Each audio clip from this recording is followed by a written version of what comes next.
Buenas tardes, mi nombre es Jesús Molina y en esta oportunidad les hablaré sobre los juicios ejecutivos. Y estos son aquellos procedimientos que establece el Código de Procedimiento Civil, mediante el cual el demandante exige el cumplimiento de una obligación con lapso ya cumplido por parte del demandado, pudiendo éste ser intimado por el tribunal para que lo realice. Dentro de los procedimientos especiales tenemos la vía ejecutiva,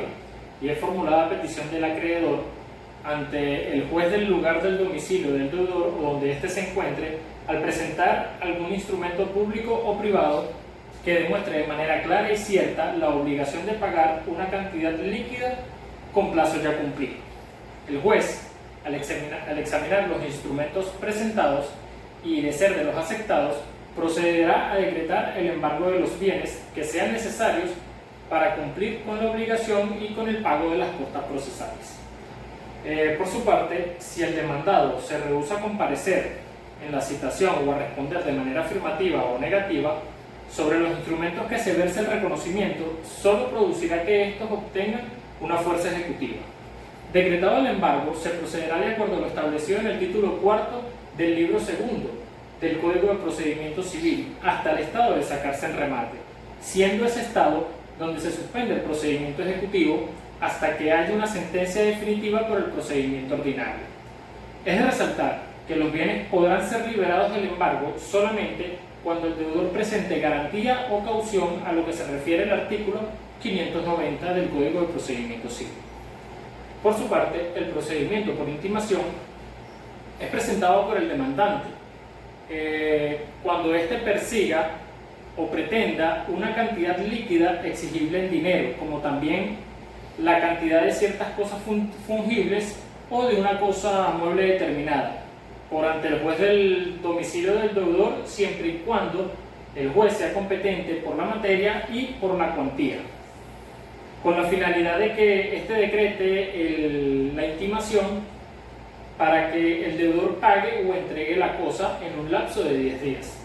Para ello, el demandante debe cumplir con los requisitos exigidos por el artículo 340 del Código de Procedimiento Civil, fundamentándolo con prueba escrita, para que así, al ser aceptada, pueda el juez decretar el embargo provisional de bienes muebles, la prohibición de enajenar y gravar inmuebles o el secuestro de bienes determinados. Debemos resaltar que en los casos de que la demanda se refiera a la entrega de alguna cosa fungible, el demandante deberá expresar en el nivel de su demanda la cantidad de dinero que estaría dispuesto a recibir o a aceptar por él. Debemos también resaltar que la demanda no será aceptada en los casos de que no se cumplan con los requisitos establecidos en el mencionado artículo 340, esta no se fundamente en prueba escrita y que el derecho que se alega esté sujeto a alguna condición. Al realizar la citación, a los fines de que el demandado pague o formule su oposición, se anexará a la copia de la demanda el decreto de intimación. Este, al recibir la notificación, contará con 10 días para formular su oposición y al hacerla en el tiempo oportuno, dejará sin efecto el decreto de intimación y se entenderán por citadas las partes para que continúen por el procedimiento ordinario o breve según sea el caso. Pero en caso de que el demandado no efectuara oposición, se procederá a la ejecución forzosa.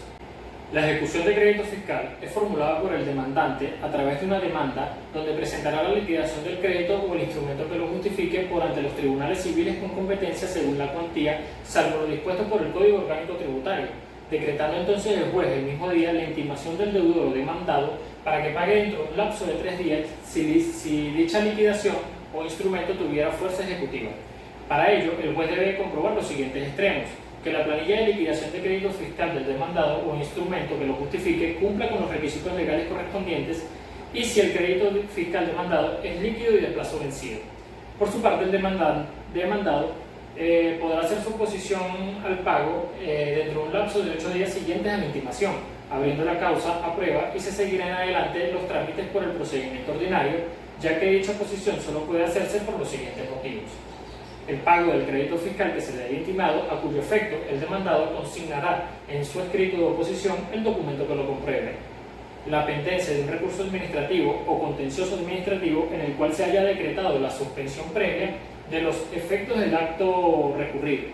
y por último, la prescripción del crédito fiscal demandado. Por su parte, la ejecución de la hipoteca es formulada por el acreedor por ante los tribunales competentes para que se haga cumplir la obligación de pagar una cantidad de dinero la cual fue garantizada con hipoteca, al presentar el documento registrado constitutivo de la misma e indicar también el monto del crédito con los efectos que estén garantizados en ella. También debemos de nombrar al poseedor de la finca hipotecada si tal fuera el caso. Todo esto se hace con la finalidad de que el juez decrete la prohibición de enajenar y gravar el inmueble hipotecado de manera inmediata, solamente al cumplir con los siguientes requisitos. Si el documento constitutivo de la hipoteca está registrado en la jurisdicción donde está situado el inmueble, si las obligaciones que ella garantiza son líquidas, de plazo vencido y no ha transcurrido el lapso de prescripción, y si las obligaciones no se encuentran sujetas a otras condiciones. Para que, una vez revisado esto por parte del juez, proceda a decretar la intimación del deudor y del tercero poseedor, si tal fuera el caso, para que estos paguen dentro de un lapso de 3 días. Pero si llega el cuarto día y estos no cancelan o no hicieran oposición, se procederá al embargo del inmueble y se continuará el procedimiento de acuerdo a lo establecido en el título cuarto del libro segundo del Código de Procedimiento Civil hasta sacarse remate. El demandado, por su parte, tendrá un lapso de 8 días para formular su oposición y en ese estado logrará suspender el procedimiento. Al hacerla, deberá expresar los motivos, así como también, junto a su escrito, deberá de consignar las pruebas escritas para que el juez examine cuidadosamente los instrumentos para que, en caso de cumplir con ellos, el procedimiento sea abierto a pruebas, continuando este por el procedimiento ordinario hasta que deba sacarse a remate el inmueble hipotecado. Pero si la oposición fuera declarada sin lugar por parte del juez luego de revisar y examinar cuidadosamente los instrumentos presentados, se continuará con el remate del inmueble previa publicación en un cartel, el cual fijará el día y la hora para llevarse. El juicio ejecutivo de prenda es formulado por el acreedor y presentado ante el tribunal competente por medio de una solicitud, la cual debe de contener los siguientes elementos: el nombre y apellido del acreedor, así como también del deudor prendario y del tercero que haya dado la prenda, si tal fuera el caso, el monto de la creencia garantizada con la prenda y cualquier otra cantidad cubierta con el privilegio, y por último la especie y naturaleza de las cosas dadas en prenda, así como también se debe indicar su calidad, peso y medida. Por su parte, el juez examinará los recaudos, todo esto con la finalidad de verificar si fueron cumplidos los requisitos exigidos por la ley para la constitución de la prenda. Una vez confirmados estos elementos por el juez, los requisitos, podrá ordenar el depósito de la cosa, así como también la intimación del deudor y del tercero que haya dado la prenda para que paguen dentro de un lapso de 3 días. Pero si estos al cuarto día de la intimación no presentaran por medio de instrumento fehaciente el ya haber pagado, puede el juez ordenar la venta de la cosa dada en prenda en subasta pública, mediante la publicación de un cartel en un periódico de mayor circulación de la circunscripción del tribunal. El deudor prendario y el tercero podrán hacer su oposición a la venta dentro de un lapso de 8 días siguientes a la intimación, y esta debe estar fundada en causa legal para así causar el efecto de suspensión de la venta hasta su decisión, siendo esta no admitida si junto a ella no se ofrece ni constituye garantía suficiente del pago de la cantidad exigida por el acreedor prendario más sus intereses. En caso de no ser admitida la oposición, la causa se abrirá a prueba por un lapso de 20 días y será decidida dentro de los 15 días siguientes a la conclusión del lapso probado. Como último punto de esta exposición, tenemos el juicio de cuenta, y es formulada cuando se demanden cuentas al tutor, curador, socio, administrador, apoderado o encargado de intereses ajenos, y cuando el demandante acredite de modo auténtico la obligación que tiene el demandado de rendirlas con el periodo, negocios o negocios determinados que deben de comprender. Dichas cuentas deben de presentarse en términos claros y precisos. Esto quiere decir año por año con sus cargos y abonos cronológicos, así como también los libros, instrumentos, comprobantes y papeles pertinentes que sirvan como apoyo para que puedan examinarse fácilmente. Acreditada de manera auténtica la prueba de la obligación por parte del demandante ante el juez,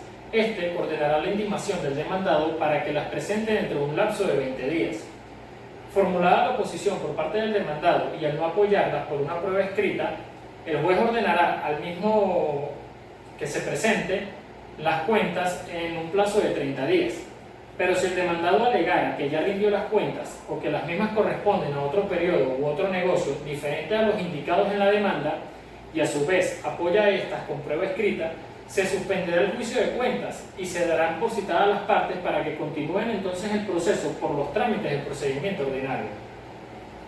En el supuesto de que el demandado no hiciera oposición ni tampoco presentara las cuentas dentro de los lapsos ya indicados anteriormente, se tomará por cierta su obligación, así como también los periodos y negocios que deban de comprender.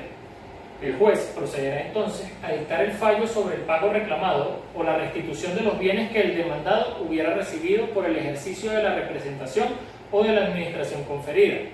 También se le concederá un último lapso de 5 días con la finalidad de que el demandado promueva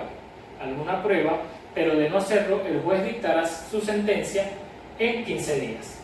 Pero si éste en su último lapso promoviera alguna prueba,